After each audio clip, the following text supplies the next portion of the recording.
beyond a shadow of the doubt what Pritikin had shown to be true. Using the latest high-tech advances, cardiac PET scans, quantitative coronary arteriography, and radionucleotide ventriculography, Dr. Ornish and his colleagues showed that the lowest-tech approach, diet and lifestyle, can undeniably reverse heart disease, our leading killer. Dr. Ornish and his colleagues' studies were published in some of the most prestigious medical journals in the world, yet medical practice hardly changed. Why? Why were doctors still prescribing drugs and using Roto-Rooter-type procedures to just treat the symptoms of heart disease, and to try to forestall what they chose to believe was the inevitable in early death? This was my wake-up call.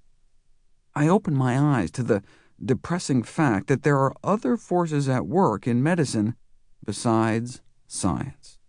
The U.S. healthcare system runs on a fee-for-service model in which doctors get paid for the pills and procedures they prescribe, rewarding quantity over quality. We don't get reimbursed for time spent counseling our patients about the benefits of healthy eating.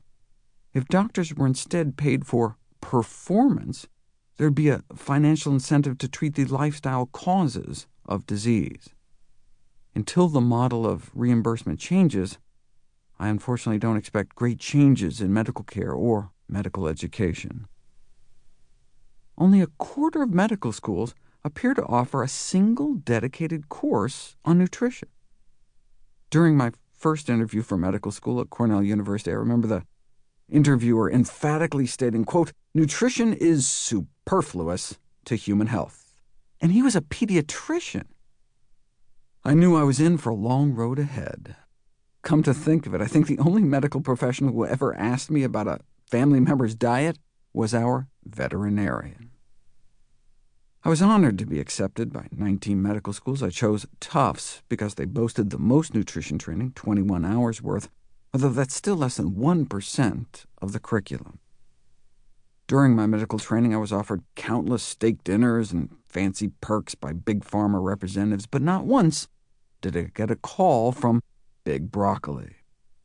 There's a reason you hear about the latest drugs on television. Huge corporate budgets drive their promotion.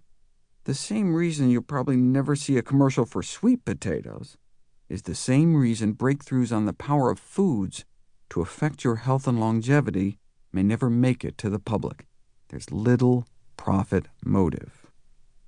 In medical school, even with our paltry 21 hours of nutrition training, there was no mention of using diet to treat chronic disease, let alone reverse it.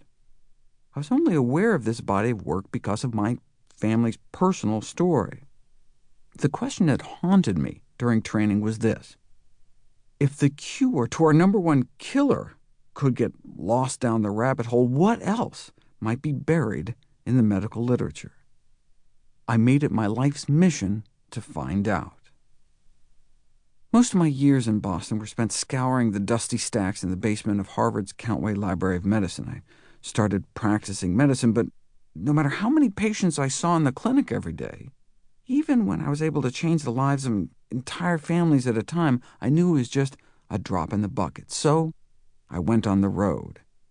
With the help of the American Medical Student Association, my goal was to speak at every medical school in the country every 2 years to influence an entire generation of new doctors. I didn't want another doctor to graduate without this tool, the power of food, in her or his toolbox. If my grandma didn't have to die from heart disease, perhaps no one's grandparent did. There were periods where I was giving 40 talks a month. I'd roll into town to give a breakfast talk at a Rotary Club, give a presentation at a medical school over lunch, and then speak to a community group in the evening. I was living out of my car, one key on my keychain. I ended up giving more than 1,000 presentations around the world. Not surprisingly, life on the road was not sustainable. I lost a marriage over it.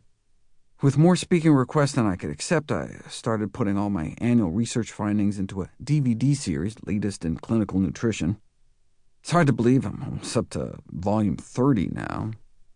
Every penny I receive from those DVDs then and now goes directly to charity, as does the money from my speaking engagements and book sales, including the audiobook you're listening to right now. As corrupt